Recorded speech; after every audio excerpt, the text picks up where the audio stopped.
Hi, my name is Gabe Hоrdос. I was the supervising animator for Toothless on DreamWorks' How to Train Your Dragon. Today we're actually going to try and draw him. He's a little complicated, so I'm going to try and draw in very simple stages that I hope you can follow along. And at the end of it, I hope we get something that looks really cool. So let's give it a go. So the first thing that we want to do is draw his face. And all that is actually a very simple circle.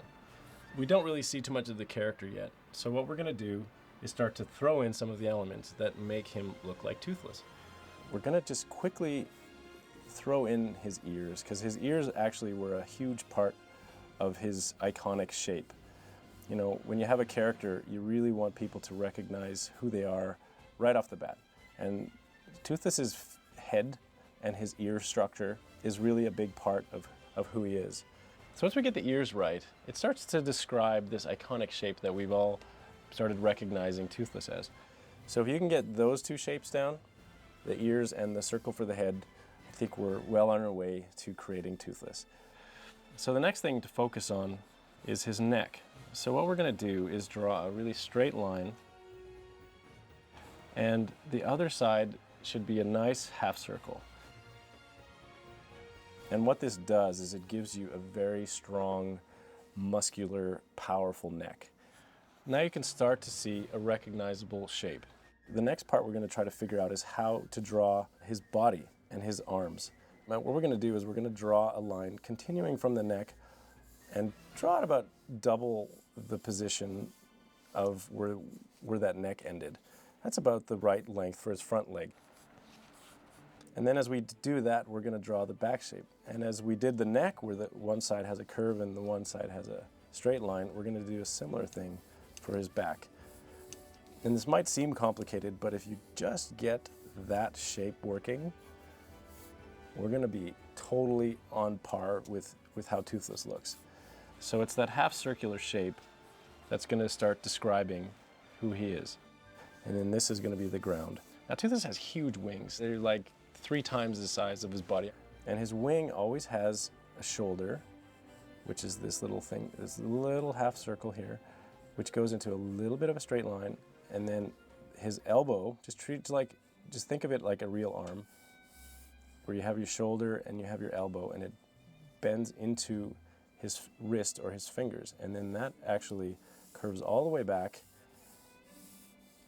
all the way down to the ground, because he's got these huge, ginormous wings that allow him to fly at these massively intense speeds that he does. On the other side, right where that neck met the beginning of the shoulder, we're going to draw a half of a sausage, which will be his other wing.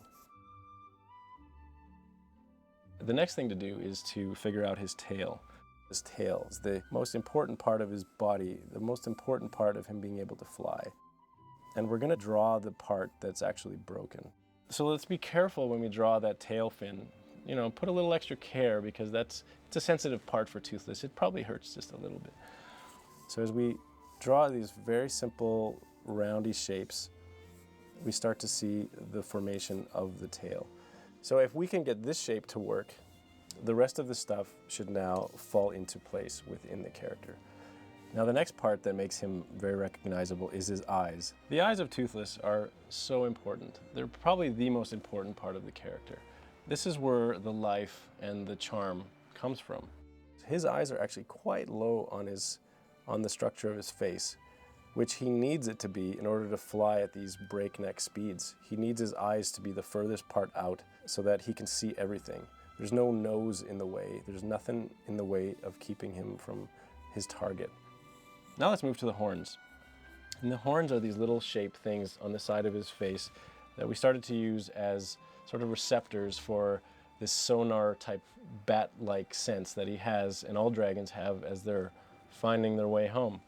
And so they actually go right beside the eyes, and there's 2 of them, and they curl around into a similar sausagey type shape as we did down here.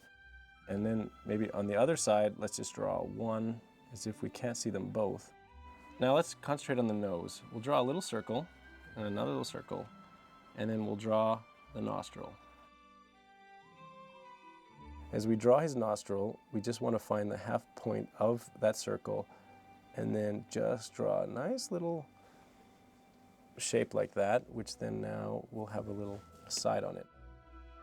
As you notice in the movie, as we're animating him, a lot of his expression doesn't come from the mouth. It actually comes from the eyes and the nose.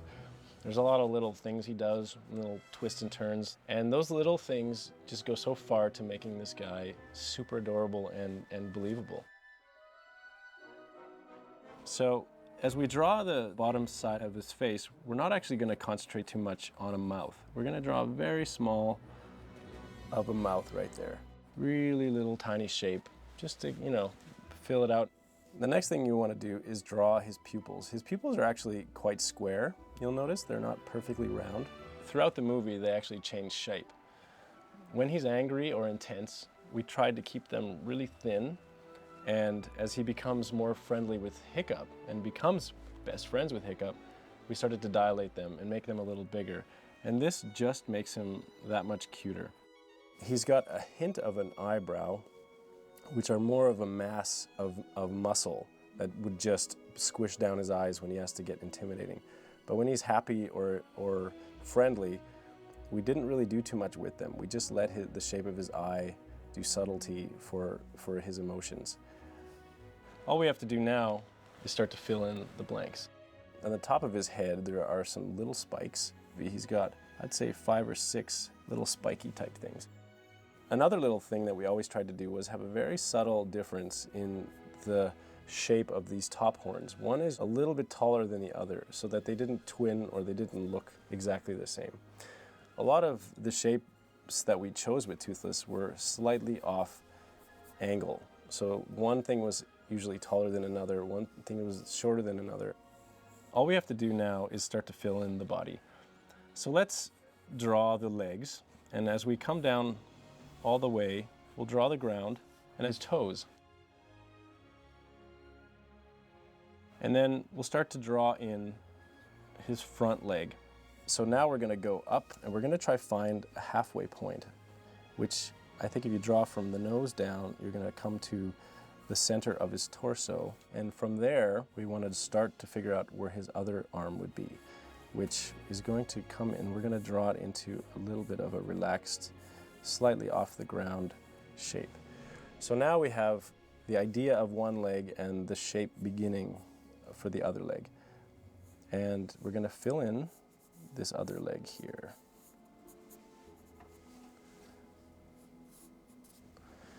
So don't forget about these sharp little shapes that we have on the underside of his forearm.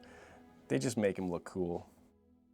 Now that that's kind of working, we're going to fill in his hind leg. So all we have to do with his hind leg, it sounds really complicated, so we're going to treat it super simple, and we're just going to draw an oval shape. There's little tiny circles we can add to his knees, as if the skin has kind of folded up or something. Those little things kind of add a little bit too. And now again, let's fill in the toes. And what you'll notice in the movie is that his toes are always a little bit bent or curved. It really made him look organic, and it made him look kind of cool. So when you watch the movie next time, take a look at the toes. And his other leg is actually going to be behind this leg, so we're just going to get a hint of it, and we're going to color it in. So now that we have all those shapes kind of working, you get a really good sense that Toothless is starting to become recognizable. So what we want to do then is just quickly finish off the shoulder as if it's the underarm of his wing that goes all the way up to meet that corner, and then it shoots up. So let's just draw that shape. But on the underside, we'll actually draw the wing fingers and the shape of kind of like a bat wing, where they just have these nice little curves as those fingers would go up. So now let's figure out, as we go and fill in the tail, he's actually got little spiny type things that go all the way down his back, which we don't see in this pose, and onto the tail. So all you have to do is go from the top, come around, and keep it going until we get to the tail fin. The tail fin, which is actually missing half of itself.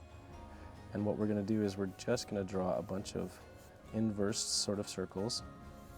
Let's do 1, 2, 3, 4 of them. And then we're going to draw a little finger and a little finger and a little finger. And that's pretty much it. And we'll put a little bit of a hint of where the old one, the missing piece of the tail was.